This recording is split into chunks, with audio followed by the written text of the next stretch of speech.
1 trillion economy அப்படின்னு ஒரு பண்ணுவீங்க. இப்போ சென்ட்ரல் கவர்மெண்ட் 5 ட்ரில்லியன் சொல்லிட்டு இருக்காங்க. அது எவ்வளோ ரியலிஸ்டிக்ங்கிறது நமக்கு தெரியாது.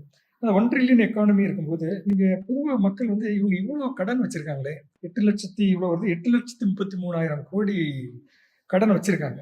இவ்வளோ கடன் வச்சிருக்காங்க. இன்னொன்னு சென்ட்ரல் கவர்மெண்ட் வந்து உங்களுக்கு கோஆப்ரேட் பண்ணல.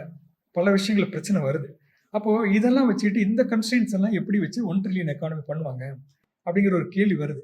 இப்போ என்ன கேள்வி எப்படி அதை பார்க்குறாங்கன்னா, கடன்ங்கிறது வந்து அவங்கவங்க சொந்த கடனை மதிப்பாங்க. ஒரு அரசாங்கத்தின் கடன் அப்படிங்கிறது வந்து அவங்களுக்கு புரியல.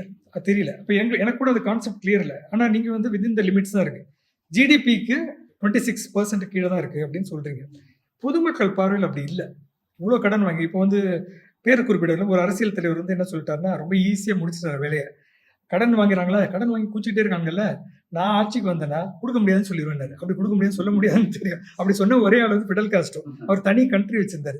நம்ம இன்னும் கண்ட்ரியே வரதுக்கு முன்னாடியே குடுக்க முடியாது.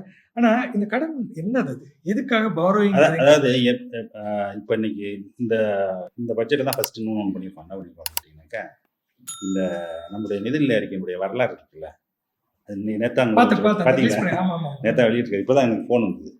காலையில் எனக்கு சிஎம் ஆஃபீஸர் அனுப்பிச்சாங்க. இப்போ ஃபினான்ஸ் செக்ரட்டரி அனுப்பிச்சிருக்காரு. இப்போ அதில் வந்து ஃபர்ஸ்ட் இருந்த நம்மளுடைய நிதி அமைச்சிருக்காரு ஆர்கே சண்முகம் செட்டியார். அவர் அப்போ எழுதியிருக்காரு. என்ன எழுதுறாருன்னு கேட்டீங்கன்னா, நம்ம ஏன் வந்து கடன் வாங்குறோம் அப்படின்னு சொல்லிட்டு, ஏன் கடன் வாங்குறோம் அப்படின்னு கேட்டீங்கன்னா, இப்போ பட்ஜெட்டுங்கிறது வந்து 4 சோர்ஸ். இப்போ ஒரு ஸ்டேட் எடுத்தீங்கன்னு வச்சுக்கோங்களேன். ஒன்று வந்து ஓன் டேக்ஸ் ரெவன்யூன்னு சொல்லுவோம். அதை நமக்கு வரி விதிக்கும் உரிமை வந்து 2 பேரும் கொடுத்துருக்காங்க. யூனியன் கொடுத்துருக்காங்க, நமக்கும் கொடுத்துருக்காங்க. ஆனால் 3 இப்போ அவங்களுக்கு வந்து அவங்களுக்கு நம்மளோட 2 மடங்கு அதிகமும் அந்த வரி வருவாய். எலாஸ்டிசிட்டி. Okay okay. ஏன்னா அவங்களோட ஸ்கோப் இருக்கு. அது அவங்களுக்கே தெரியும்.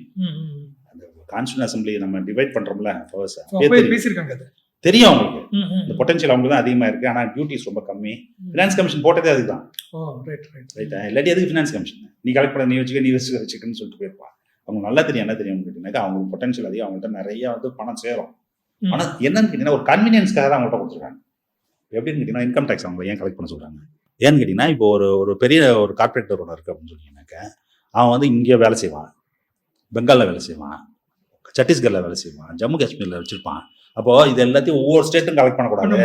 ஆனால் சென்ட்ரலாக கலெக்ட் பண்ணிட்டு என்ன பண்ண, ஒரே இடமா கலெக்ட் பண்ணிட்டு அவங்களுக்கு பிரிச்சு கொடுத்துடலாங்கிறது தான் அரேஞ்ச்மெண்ட். அதுக்கு தான் வந்து அந்த பவர்ஸ் அவங்கள்ட்ட கொடுத்துருக்காரு.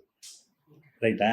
இப்போ அந்த மாதிரி வரும்பொழுது அந்த பணத்தை பிரிச்சு கொடுக்கறது தான் ஃபினான்ஸ் கமிஷன் இருக்கு. அவன் வந்து பிரிச்சு கொடுக்குறான். அதுல நமக்கு அவங்களுக்கு அதெல்லாம் பிரச்சனை இருக்கு. அது இருக்கட்டும். ஆனா அந்த பிரிச்சு கொடுக்கறதுல வழியா ஒரு பணம் வரும். நம்மளுடைய டாக்ஸ் ரெவன்யூ அது வந்து own tax revenue plus devolution. அதுக்கு பேர் டெவல்யூஷன் பேர். டெவல்யூஷன்ல இருந்து வரக்கூடிய 2வது. 3வது வந்து என்னன்னு கேட்டீங்கன்னாக்கா, அரசு நடத்தக்கூடிய நிறுவனங்கள்.